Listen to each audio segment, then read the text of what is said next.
Hello everyone, welcome to Solidity smart contract series. और आज आप नेम देख के ही जान गए होंगे कि आज हम एक कैलकुलेटर ऐप बनाने वाले हैं। Not a app but smart contract बनाने वाले हैं एक कैलकुलेटर का। तो स्मार्ट कॉन्ट्रैक्ट सिर्फ टोकन्स और एनएफटी के लिए ही सिर्फ यूज नहीं होता है, उसमें simple practical knowledge, practical things भी हम ऐड कर सकते हैं। तो उसी का यूज करने के लिए हम एक कैलकुलेटर ऐप बनाएंगे जिसमें फंक्शंस हो गए, जैसे how to structure reusable block of code. तो यहाँ पे जो ब्लॉक्स हो गए उसको हम कैसे रीयूज करेंगे फंक्शन का यूज करके। फिर हम मैथ ऑपरेशन करेंगे, addition, subtraction, multiplication and division. Calculator में बहुत सारे होते हैं पर हम ये सिंपल ऐप बना रहे हैं, सिंपल एक कॉन्ट्रैक्ट बना रहे हैं, इसलिए हम ये 4 का यूज करेंगे, ये 4 ऑपरेशंस का यूज करेंगे। देन रिक्वायर स्टेटमेंट्स करेंगे कि अगर कोई रूल्स होता है, जैसे डिवाइड डिवीजन में रूल्स है कि हम जो जिसे डिवाइड कर रहे हैं वो छोटा होना चाहिए और जिसको हम डिवाइड कर रहे हैं तो वो बड़ा होना चाहिए। तो उसके रूल अकॉर्डिंग भी हम एरर देंगे कि अगर कोई मिस्टेक करता है यहाँ पे तो उसको एरर दिखाएगा। पहले हम देखते हैं एक बेसिक कैलकुलेटर का फ्लो क्या होता है। तो यहाँ पे एक विजुअल रिप्रेजेंट दिया है आपको। जैसे हम 2 नंबर यूज करें, कोई भी एडिशन करो सब्ट्रैक्शन करो, हम 2 नंबर का इनपुट वाला एक कैलकुलेटर बना रहे हैं। सो यहाँ पे 2 नंबर होगा, अगर वैलिड होगा तो ये मैथ ऑपरेशन में जाएगा, एडिशन, सब्ट्रैक्शन, मल्टीप्लिकेशन, डिवीजन में।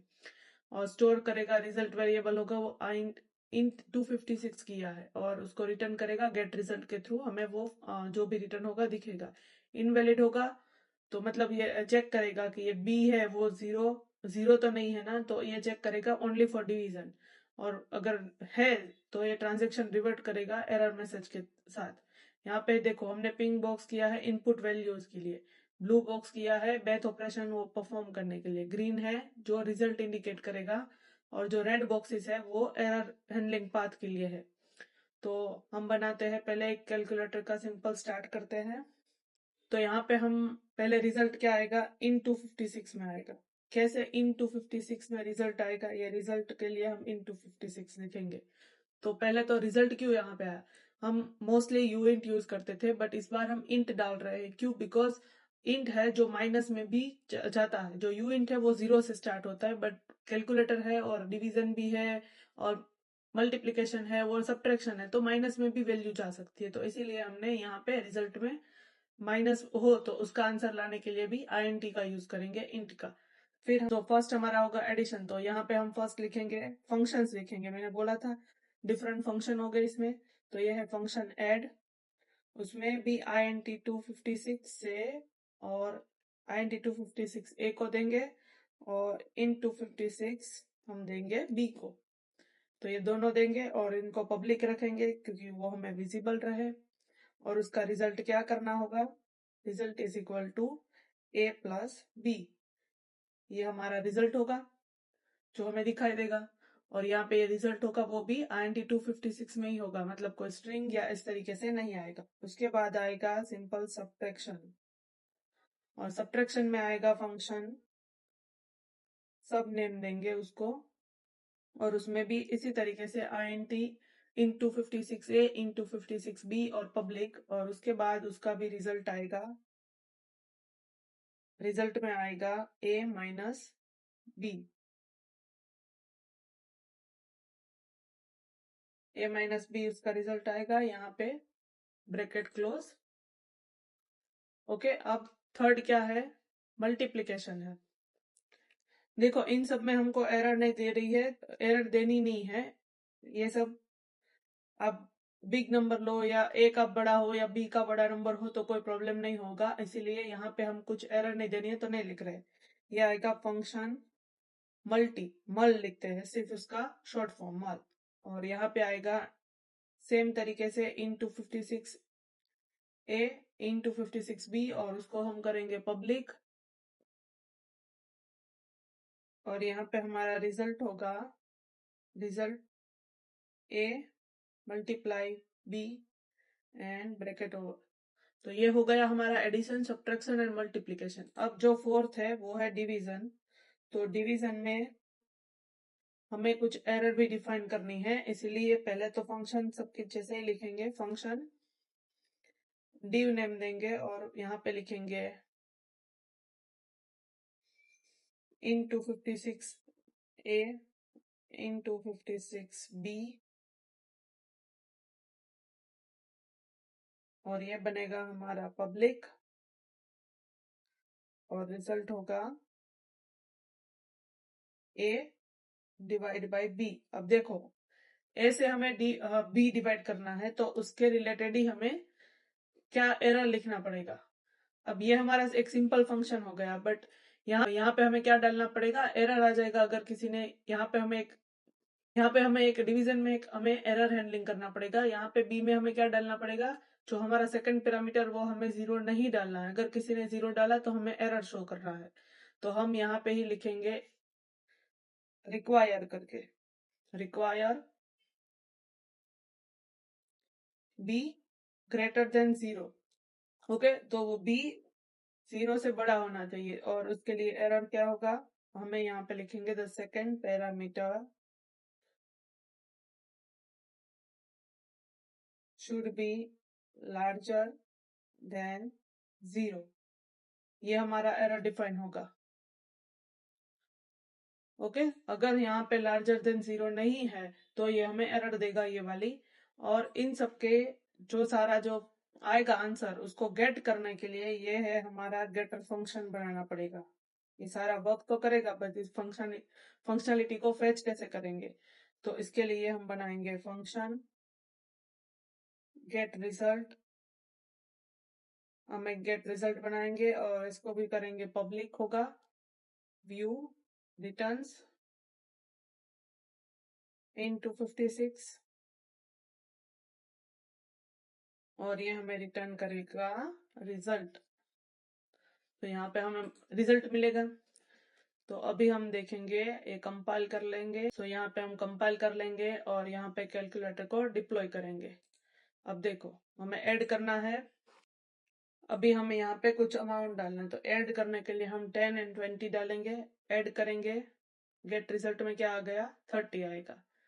अब डिवीजन है, यहाँ पे डिवीजन लास्ट में करेंगे, पहले सब्ट्रैक्शन करेंगे। 30 माइनस कोमा एंड 10 तो कितना आएगा, 20 आएगा। फिर मल्टीप्लीकेशन करेंगे 5 एंड 6 का, तो क्या आएगा, 30 आएगा। आ गया। अब डिवीजन करेंगे, तो डिवीजन में पहले हम देंगे 105, तो इसका डिवीजन किया, क्या आना चाहिए, 20। 25 जा 100 होता है। अब यहाँ पे हम 5 की जगह 0 कर देते हैं, तो हम चेक करने वाले हैं कि यहाँ पे हमें एरर आती है कि नहीं। आ गई एरर, देखो यहाँ पे हमें एरर दिखा दिया, the transaction has been reverted, the second parameter should be larger than 0। यहाँ पे 0 है इसलिए एरर आएगा और गेट रिजल्ट में भी कुछ नहीं आएगा। तो इस तरीके से ये हमारा सिंपल कैलकुलेटर ऐप वर्क करता है। जैसे हम यहाँ पे भी देख सकते हैं कि वो पूरा वर्क कैसे कर रहा है। इसको मैं बड़ा कर लेती हूँ।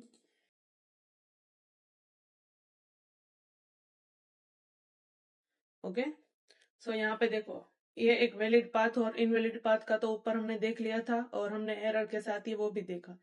तो यहाँ पे क्या होता है, पहले डिप्लॉय कॉन्ट्रैक्ट होता है, इनिशियल रिजल्ट जो भी आप चेक करोगे तो 0 मिलेगा। फिर वेटिंग फॉर इनपुट, अगर इनपुट आ गया तो वो नंबर प्रोवाइडेड होगा, वैलिड इनपुट, डिवीजन में चेक कर लेगा वो वैलिड है कि नहीं, और ट्रांजेक्शन रिवर्ट एरर देगा, या तो फिर ट्राई अगेन। अगर वैलिड है, अगर इनपुट वैलिड होगा तो क्या ऐड किया है, अगर आपने ऐड का बटन क्लिक किया है तो वो दोनों ऐड करके आपको रिजल्ट दे देगा।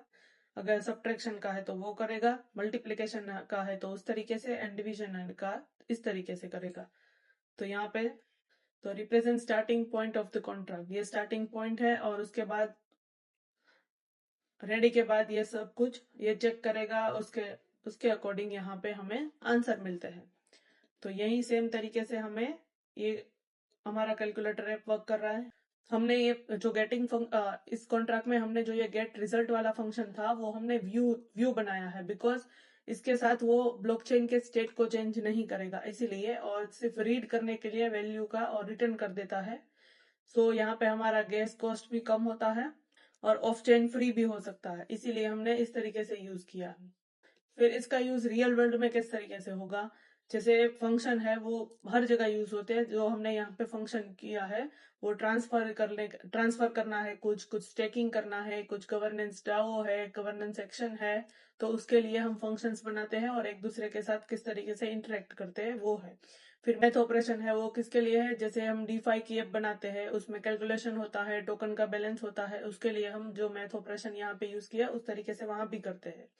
और रिक्वायर्ड स्टेटमेंट्स, जो ये रिक्वायर्ड स्टेटमेंट है हमने जो एरर के लिए डाला है, वो क्या करता है कि कोई इनवैलिड इनपुट डाल दे, कोई अपने वॉलेट में है ही नहीं उतना अमाउंट यहाँ पे डाल दे और हमारा ट्रांजेक्शन पास होके प्रोसेस हो जाए, तो उसको कौन कौन से रूल होने चाहिए, कितने वो लोग ट्रांसफर कर सकते हैं, कितना टोकन एक्सचेंज में जा सकता है एक साथ, उस सारे रूल्स के लिए हम रिक्वायर्ड स्टेटमेंट्स का यूज कर सकते हैं रियल रियल कोई ऐप में। जैसे कोई एक लैंडिंग प्लेटफॉर्म है, लैंडिंग बोरोइंग वाला प्लेटफॉर्म, तो लैंडिंग प्लेटफॉर्म है वो रिक्वायर रिक्वायर क्या करेगा, कोलेट्रल लोन अमाउंट को कोलेट्रल करके वो रिक्वायर करेगा, लोन अमाउंट के हिसाब से वो होगा। फिर टोकन ट्रांसफर है, अगर कोई टोकन ट्रांसफर की ऐप है तो उसमें बैलेंस और ट्रांसफर अमाउंट, जो बैलेंस है उससे ट्रांसफर अमाउंट बड़ी नहीं होनी चाहिए, उसके अकॉर्डिंग हमें रिक्वायर डाल सकते हैं, रिक्वायर स्टेटमेंट मतलब एरर स्टेटमेंट।